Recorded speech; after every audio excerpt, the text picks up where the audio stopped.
Je me souviens du jour où j'ai rencontré Alex comme si c'était hier.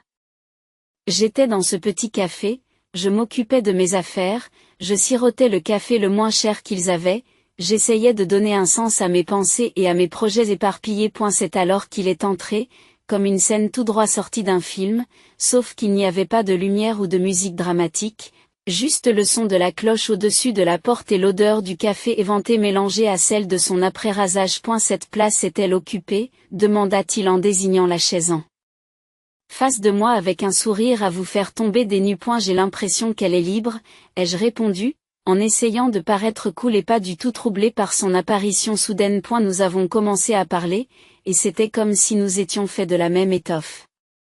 Il aimait les mêmes choses que moi, qu'il s'agisse de regarder les mêmes séries trash ou de se disputer sur la meilleure garniture de pizza. C'est l'ananas. Un peu plus tard, nous sommes sortis ensemble.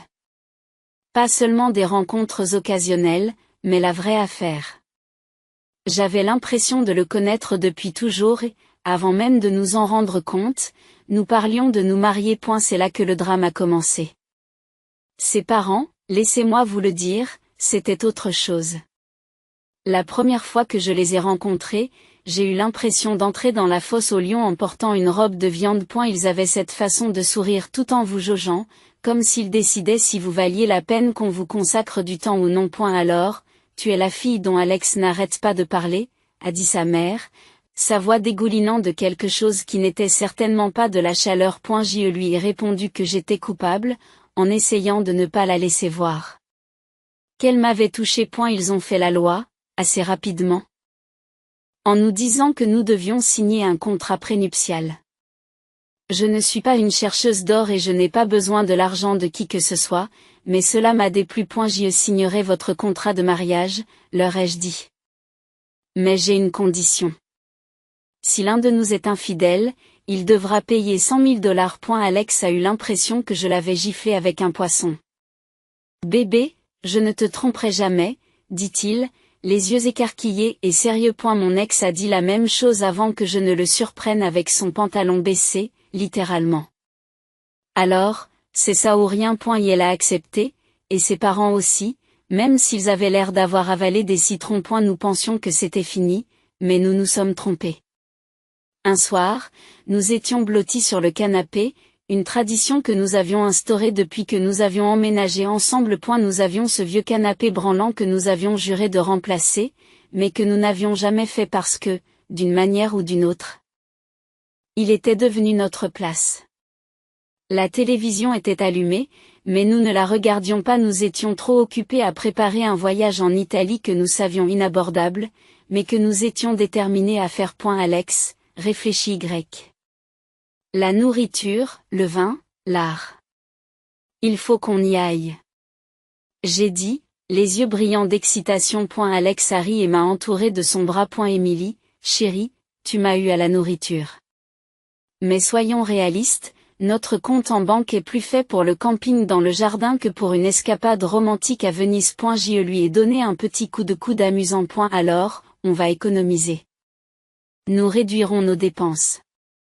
Je ne sais pas, les choses dont nous n'avons pas besoin, comme tes jeux vidéo. Y est la fin. L'horreur. Pas les jeux vidéo. Prenez mes chemises, mes chaussures, même ma cafetière adorée, mais ne touchez pas aux jeux vidéo. Nous avons ri, mais c'était nous, toujours en train de rêver en grand. Mais ancrés dans la réalité de nos vies modestes. Nous nous en moquions, nous étions heureux. Le bonheur n'était pas seulement dans les grands moments, il était aussi dans les petites choses. Par exemple, Alex préparait le petit déjeuner le samedi. Et elle ne savait pas cuisiner pour sauver sa vie, mais il était passé maître dans l'art des œufs brouillés et des toasts, qu'il servait avec son terrible café. J'adore ces matins-là. Je pense à des œufs brouillés aujourd'hui, qu'en penses-tu ? Demandait-il en se dirigeant déjà vers la cuisine. Seulement si tu me promets de ne pas brûler les toasts cette fois-ci. Je l'appelle, suivi de. Et je fais le café. Un jour, le sujet que nous évitions a été abordé. Nous faisions la vaisselle ensemble, une tâche banale qui semblait spéciale parce que nous la faisions ensemble. Émilie, il faut qu'on parle de fonder une famille. Dit Alex, rompant le silence confortable. Je me suis arrêté, une assiette à la main. Je sais. C'est juste que c'est effrayant. N'est-ce pas? C'est juste que c'est effrayant, n'est-ce pas? Et si on n'y arrivait pas? Alex s'est tourné vers moi, s'essuyant les mains sur une serviette. Alors nous y ferons face, ensemble. Mais nous ne le saurons pas tant que nous n'aurons pas essayé, n'est-ce pas? Je veux dire, à quel point cela peut-il être difficile, Jerry, un mélange de nervosité et d'amour. Les derniers mots sont célèbres, bébé. Mais c'était comme ça entre nous. Peu importe ce que nous devions affronter, nous le faisions ensemble. Même quand sa mère a commencé à lâcher des petits enfants pas très subtils, dès qu'elle en avait l'occasion, nous l'avons pris de plein fouet. Émilie, chérie, quand vas-tu me donner des petits enfants? Tu ne rajeunis pas, tu sais. Disait-elle, la voix douce, mais le message tout autre. Je me mordais la langue, je souriais et je disais, nous y travaillons, n'est-ce pas, Alex? Et il s'y mettait. Oui, maman, laisse tomber, tu veux? Ces choses-là prennent du temps. Mais au fur et à mesure que l'année avançait, la pression commençait à monter, non seulement de la part de sa mère, mais aussi de l'intérieur. Nous voulions une famille, mais cela n'arrivait pas aussi facilement que nous l'avions espéré. Depuis que Judy a trouvé son nouveau passe-temps pour faire de ma vie un enfer, notre maison s'est transformée en champ de bataille, et l'arme principale était sa langue acérée. Et il ne s'agissait plus seulement de plaisanteries occasionnelles, mais d'une guerre totale, avec des attaques quotidiennes contre mon amour-propre et mon rôle d'épouse. Tout a basculé un dimanche midi, un jour censé être calme et paisible. Judy, avec son incroyable sens de l'accent grave propos, est passée sans être invitée, juste au moment où nous allions nous asseoir. Bière était tendue dès son entrée, ses yeux balayant la pièce comme si elle s'apprêtait à mener une inspection militaire. Eh bien, n'est-ce pas pittoresque? Elle a commencé. Sa voix dégoulinant de sarcasme en regardant le modeste buffet que j'avais préparé. Tu t'es vraiment surpassée, Émilie. Je vois que tu as passé la matinée à travailler dans la cuisine. Ses yeux rencontrèrent brièvement les miens, un sourire en coin se dessinant sur sa bouche. Essayant de maintenir la paix, j'ai forcé un sourire. Ce n'est rien d'extraordinaire, Judy. Juste quelque chose de simple et de rapide. Je vous en prie, asseyez-vous. Lorsque nous nous sommes assises, le tir de barrage a commencé pour de bon. Tu sais, Émilie, dit Judy, en chargeant sa voix de condescendance. J'y parlais à Madame Henderson l'autre jour, et elle m'a dit que son petit-fils venait de naître. Cela m'a fait réfléchir, quand est-ce que toi et Alex allez me donner de bonnes nouvelles? Ce n'est pas comme si vous rajeunissiez. J'ai senti mes joues brûler, un mélange d'embarras et de colère. J'ai jeté un coup d'œil à Alex, espérant qu'il me soutiendrait. Mais il était soudain très intéressé par son assiette. Maman, allez, a finalement marmonné Alex, mais c'était sans conviction, et nous le savions tous. Judy continua, implacable. Et Alex, chérie, je ne veux pas être cruelle, mais tu n'es pas une œuvre de charité. Tu travailles dur pour gagner ton argent. Pourquoi le gaspiller pour Émilie si elle n'est pas capable d'accomplir ses devoirs d'épouse? Un service de nettoyage et une cuisinière seraient bien plus efficaces, vous ne pensez pas? C'est à ce moment-là que je n'ai pas pu me retenir plus longtemps. Judy, je fais de mon mieux. Ce n'est pas comme si je ne voulais pas avoir d'enfant. Et pour ce qui est de la maison et de ma cuisine, je n'avais pas réalisé que le mariage était un contrat de service. Judy se moque. Eh bien, ce n'est pas non plus un voyage gratuit. Tu as des responsabilités, Émilie. Et il est clair que tu ne les assumes pas. La tension régnait dans la pièce et je sentais les larmes poindre au fond de mes yeux. Mais ce ne sont pas les paroles de Judy qui m'ont fait le plus mal, c'est le silence d'Alex. Il a finalement pris la parole, mais ce n'était pas pour me défendre. Oui, maman n'a pas tort. Peut-être devrions-nous envisager de nous faire aider. Ça rendrait les choses plus faciles pour toi aussi. Plus facile pour moi? Ces mots m'ont semblé être une trahison. Il était clair que j'étais seule dans cette histoire. Les jours suivants, les visites de Judy deviennent plus fréquentes et, à chaque visite, ses critiques se font plus acerbes. Elle inspectait la maison, pointant du doigt chaque grain de poussière ou chaque oreiller qui n'était pas à sa place. Vous appelez ça propre? Se moquait-elle. Mes yeux doivent me tromper, car on dirait une porcherie. Viennent ensuite les commentaires sur mon apparence. C'est ce que tu portes? Vous savez. Une femme doit s'habiller pour plaire à son mari. Ce n'est pas étonnant qu'Alex soit toujours si fatigué, il doit rentrer à la maison avec ça. J'ai essayé de me défendre. Judy, je ne m'habille pas pour Alex, je m'habille pour moi. Et s'il est toujours si fatigué, c'est parce qu'il travaille dur. Pas à cause de ce que je porte. Mais c'était comme parler à un mur de briques. Judy s'était fait une opinion sur moi, et rien de ce que je dirais ou ferais n'y changerait rien. Et la position d'Alex, ou son absence de position, a été le coup le plus dur. Chaque soir, après le départ de sa mère, nous nous disputions. Pourquoi ne me défends-tu pas, Alex? Elle nous marche dessus et tu la laisses faire. Émilie, elle est vieille, elle a ses habitudes. Qu'est-ce que tu veux que je fasse, que je mette ma propre mère à la porte? Non, mais je veux que tu sois mon mari, que tu me soutiennes. Pas elle est le point. Et elle était claire qu'il ne s'agissait pas seulement de la désapprobation de Judy. Il s'agissait de nous. De notre mariage, et de savoir si nous étions assez forts pour rester unis ou pour laisser les critiques de Judy nous déchirer. À au fil des jours et des semaines, j'ai réalisé qu'il ne s'agissait pas d'une simple phase. C'était un véritable siège, et si nous ne faisions pas quelque chose rapidement, il n'y aurait peut-être plus rien à sauver. Les relations entre Alex et moi étaient glaciales depuis que Judy avait intensifié sa campagne de critiques.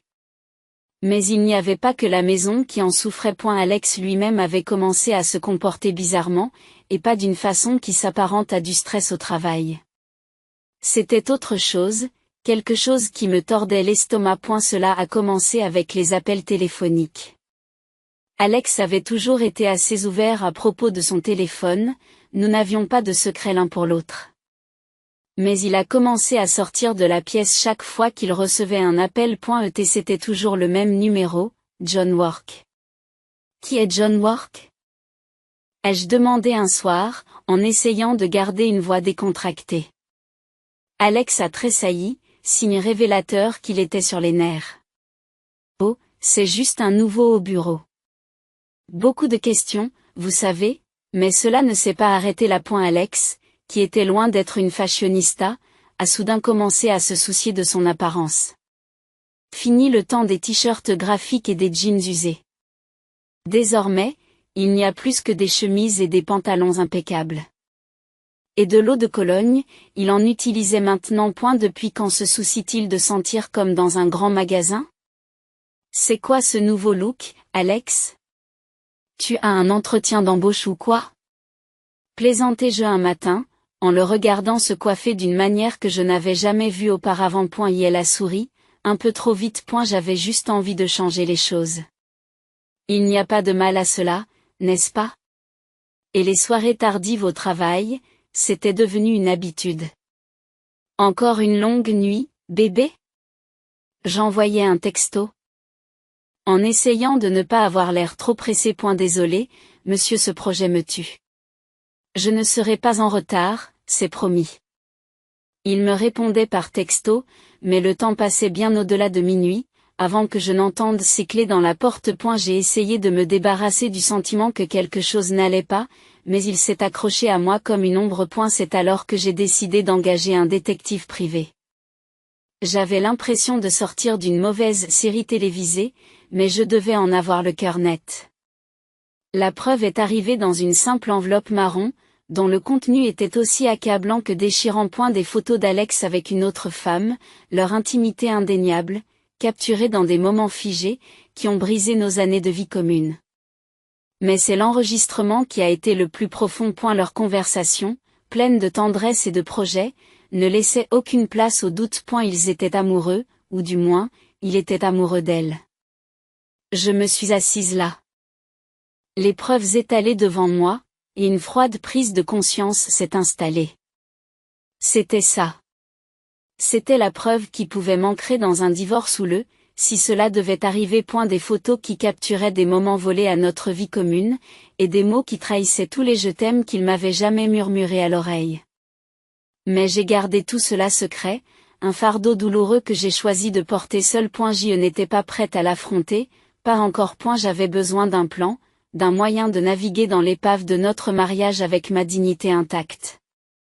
Les jours suivants ont été flous. Alex a continué sa mascarade, et j'ai joué le jeu, l'épouse parfaite avec un sourire plaqué sur le visage, et un silence déchirant. Nos conversations sont devenues une danse autour de la vérité, chaque mot mesuré, chaque rire forcé. Tout va bien, et M? Tu es restée silencieuse. Demandait Alex, dont l'inquiétude semblait sincère. Oui, je suis juste fatiguée, tu sais. Le travail a été dingue. Je répondais, le mensonge ayant un goût amer sur ma langue. C'était une journée banale comme les autres, du moins c'est ce que je pensais, jusqu'à ce que je tombe sur une conversation qui allait tout changer. Je passais devant la porte légèrement entr'ouverte du bureau d'Alex, lorsque leurs voix ont attiré mon attention. Il s'agissait d'Alex et de sa mère, Judy, et ils ne se contentaient pas de bavarder. Le ton était sérieux, lourd d'intention. Je te le dis, maman, je ne peux plus continuer comme ça. Il ne s'agit pas seulement des enfants, j'ai perdu tout sentiment pour Émilie. C'est comme si nous étions des colocataires, et non pas mari et femme. La voix d'Alex, tendue et fatiguée, a traversé la brèche. Et la voix de Judy, toujours aussi tranchante, a répondu, bien sûr que tu ressens cela. Elle ne vous donne pas d'enfants, et soyons honnêtes, qu'a-t-elle apporté d'autre à ce mariage? Mais ne nous précipitons pas, mon 70e anniversaire approche. Et nous ne voudrions pas manquer un cadeau généreux de sa part, n'est-ce pas? Le cynisme de sa voix était comme un couteau qui me tordait les tripes. Il complotait contre moi, il m'utilisait jusqu'à ce qu'il juge opportun de me mettre à l'écart. Et après avoir reçu un beau cadeau coûteux, nous pourrons la mettre à la porte, n'est-ce pas, dit Alex, la voix froide et calculatrice. Exactement, ma chère. Il suffit d'attendre un peu plus longtemps. Confirma Judy, la voix pleine de malice. Je suis restée plantée là, ancrée sur place, un mélange de choc et de colère bouillonnant en moi. Ils étaient en train de planifier mon départ de cette famille, avec autant de désinvolture que l'on planifie une liste d'épiceries. La blessure était profonde, mais elle a déclenché quelque chose d'autre en moi, un désir brûlant de vengeance. Ils pensaient pouvoir m'utiliser, se débarrasser de moi à leur convenance. Je leur montrerai que je ne suis pas un simple pion dans leur jeu tordu. Quelques jours plus tard, au cours d'un dîner familial qui ressemblait plus à une farce qu'à un repas, Judy a évoqué son prochain anniversaire. Avec le même sourire en coin que j'avais appris à mépriser, elle s'est penchée vers moi et m'a demandé: alors, Émilie, ma chère, qu'as-tu prévu pour mon anniversaire? Quelque chose de spécial, j'espère. Je croisai son regard, mon visage étant un masque de calme. En fait, Judy, je pensais t'offrir un dîner dans le restaurant le plus luxueux de la ville. Une soirée que tu n'oublieras pas. Ses yeux s'illuminèrent de gourmandise et elle échangea un rapide regard satisfait avec Alex. Il pensait m'avoir coincé, mais ils étaient loin de se douter que j'avais déjà 2 longueurs d'avance. Oh, Émilie, ça a l'air délicieux. Juste la famille proche, tu sais. Rester dans l'intimité. Dit Judy, sa voix suintant une fausse douceur. Bien sûr. Judy. Ce sera avec plaisir. J'ai répondu, les mots ayant un goût de cendre dans ma bouche. Les semaines précédant le 70e anniversaire de Judy ressemblaient à une lente marche vers le jour J. Chaque sourire d'elle, chaque haussement d'épaule indifférent d'Alex, renforçait ma détermination. Le plan était simple mais audacieux, comme dans les films, organiser un dîner somptueux dans le restaurant le plus luxueux de la ville sous l'apparence d'un geste d'amour, puis lâcher la bombe. Mais, comme dans toute bonne intrigue, le diable se cache dans les détails. Et la nuit précédant la fête, la tension à la maison est palpable. Alex, inconscient de la tempête qui se préparait, se prélassait nonchalamment sur le canapé, faisant défiler son téléphone. « Tout est prêt pour demain ?» demanda-t-il sans lever les yeux. Oh, on peut dire ça, répondis-je, mon ton léger dissimulant l'agitation qui régnait à l'intérieur. Le jour J arriva. Et alors que les invités commençaient à remplir l'opulente salle à manger réservée à la célébration de Judy, l'air était chargé d'impatience. Mon cœur s'emballait, non pas à cause de la nervosité, mais à cause de l'adrénaline de ce qui était sur le point de se produire. Judy, toujours la reine des abeilles, baignait dans l'attention, s'offrant le luxe de son environnement. Oh, Émilie, tu t'es surpassée. Cet endroit est exquis, s'exclame-t-elle, sa voix étant suffisamment forte pour que les tables voisines l'entendent. Tandis que nous nous installions tous, le repas s'est déroulé dans la gaieté forcée qui caractérise les réunions de famille. Les rires fusent, les histoires s'échangent. Alors que les assiettes de dessert sont débarrassées, le serveur s'approche avec l'acte final de la soirée, l'addition. Il s'est penché vers nous, nous informant discrètement que le coût du dîner s'élevait à $3000. Sans perdre de temps, j'ai tendu ma carte. Sans que personne ne s'en aperçoive. C'est alors qu'Alex, avec un sourire en coin qui n'atteignait pas ses yeux, a décidé de lâcher sa bombe. Émilie, je pense qu'il est temps que tout le monde sache. J'en ai assez de tout ça, de nous. Je veux divorcer.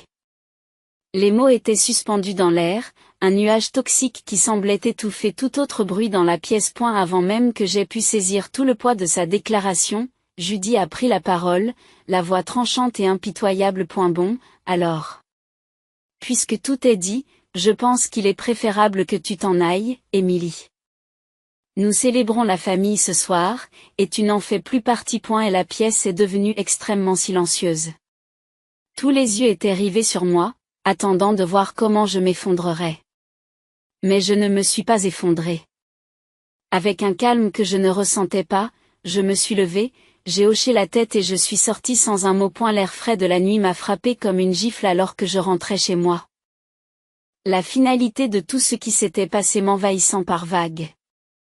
Lorsque j'atteignis son appartement, un plan se forma. J'ai emballé mes affaires essentielles, l'engourdissement faisant place à une froide résolution. C'était le moment. La fin d'une vie et le début d'une autre. Alors que je fermais la dernière valise, mon téléphone s'est mis à bourdonner, une vibration incessante et insistante que j'ai d'abord ignorée. Mais la curiosité a pris le dessus. La voix de Judy hurlait à l'autre bout du fil. Émilie, le paiement n'a pas été effectué. Il faut que tu répares ça maintenant. Douce ironie. En me préparant à l'inévitable, j'avais mis en place ma stratégie de sortie. J'avais bloqué le compte partagé, sachant que ce serait la première chose qu'Alex essaierait d'utiliser contre moi. Oh, Judy, c'est malheureux. Mais comme je ne fais plus partie de la famille, comme vous l'avez si bien dit. Je crains que vous ne deviez régler cela vous-même. Son indignation était palpable, même au téléphone, mais c'était de la musique à mes oreilles. Le chaos qui s'est ensuivi a mis un terme à la farce qu'était devenu mon mariage. On entendit parler du personnel du restaurant qui exigeait d'être payé, des crises de colère de Judy, finalement, de l'arrivée de la police pour calmer la tempête qu'elle était devenue. Finalement, c'est Alex et ses proches qui ont dû rassembler l'argent pour régler la note, une justice poétique pour la trahison et l'humiliation qu'il m'avait fait subir. Le lendemain du désastre du dîner, j'avais l'impression de me réveiller au lendemain d'une tempête. J'avais mon plan, ma détermination et une série de papiers de divorce à la main alors que je retournais pour la dernière fois dans ce qui avait été notre maison commune. Dès que j'ai franchi la porte, l'air s'est mis à crépiter de tension, assez épaisse pour être coupée au couteau. Alex et Judy étaient là. L'air de s'être disputés. Ma présence semblait les unir dans l'hostilité. Tu as du culot de te pointer ici après la nuit dernière. Cracha Alex, son visage mêlant colère et incrédulité. Judy, toujours aussi vipérine, ne tarda pas à ajouter son poison. Misérable ingrat. Tu nous as mis dans l'embarras devant toute la ville. Sais-tu à quel point c'était humiliant de devoir me faire calmer par la police? Les gens riaient, filmaient. J'ai répondu à leur fureur par un calme que je ne ressentais pas. Vous êtes gêné? Tu crois que c'est ton plus gros problème en ce moment? J'ai jeté les papiers du divorce sur la table, les photos de l'infidélité d'Alex par-dessus. Tu devrais te préoccuper davantage de ça. Le visage d'Alex s'est vidé de ses couleurs tandis qu'il ramassait les photos, sa mère le regardant par-dessus son épaule. Leur indignation s'est transformée en choc, puis en panique lorsqu'ils ont réalisé l'étendue de ce que j'avais. Et n'oublions pas le contrat de mariage, n'est-ce pas? Je poursuis, la voix posée. Si vous trichez, vous payez 100 000 $ exactement. Le visage de Judy se tordit en un rictus. Tu n'oserais pas. Tu ne peux pas nous faire ça. Mais je le peux. Et je le ferai. Mon ton était froid, définitif. Alex, prenant enfin conscience de la réalité de la situation, changea de tactique. S'il te plaît. Parlons-en. On peut arranger les choses. Je n'ai pas pu m'empêcher de rire, amèrement et durement. Arranger les choses? Tu crois que tu peux tout défaire en quelques mots? Non, Alex. C'est fait. Judy, toujours aussi manipulatrice, a tenté une approche plus douce, sa voix dégoulinant d'une fausse inquiétude. Émilie, ma chérie, réfléchis à ce que tu fais. Cela va nous ruiner. Ce bateau a coulé, Judy. Tu aurais dû y penser avant. Les supplications se sont transformées en implorations, leurs paroles en une tentative désespérée de sauver ce qu'elle pouvait. Mais ma décision était prise. J'en avais assez d'être la victime. Assez de leurs mensonges et de leurs manipulations. En fin de compte, Alex n'a pas eu d'autre choix que d'emprunter l'argent à ses parents pour me payer. Lorsque j'ai quitté cette maison pour la dernière fois, chèque en main, j'ai senti un poids s'envoler de mes épaules. Une fois que tout s'est écroulé, j'ai utilisé le paiement d'Alex pour verser un acompte sur un petit appartement confortable qui m'appartient. C'est drôle, vous savez, la paix que l'on peut trouver entre les murs d'un endroit qui n'appartient qu'à soi, où chaque recoin semble être un sanctuaire contre le chaos du passé. Et la vie est plus calme maintenant, et c'est ce que j'aime. J'ai un travail qui m'occupe, des voisins qui me font des signes de tête et des sourires, et un petit jardin qui m'appartient. Mais de temps en temps, la vigne me lance une information croustillante sur Alex et Judy. L'autre jour, alors que je prenais un café au coin de la rue où les gens du coin se retrouvent, je suis tombée sur quelqu'un de l'ancien quartier. Après les civilités d'usage, ils se sont penchés, la voix baissant jusqu'à un chuchotement conspirateur. Et, tu as entendu parler du dernier drame avec ton ex et sa mère? M'ont-ils demandé, les yeux brillants de l'excitation des ragots. Je n'ai pas pu m'empêcher de hausser un sourcil, un mélange de curiosité et de détachement s'installant. Je ne peux pas dire que je l'ai fait. Racontez-moi. Eh bien, ils ont commencé, savourant manifestement le moment.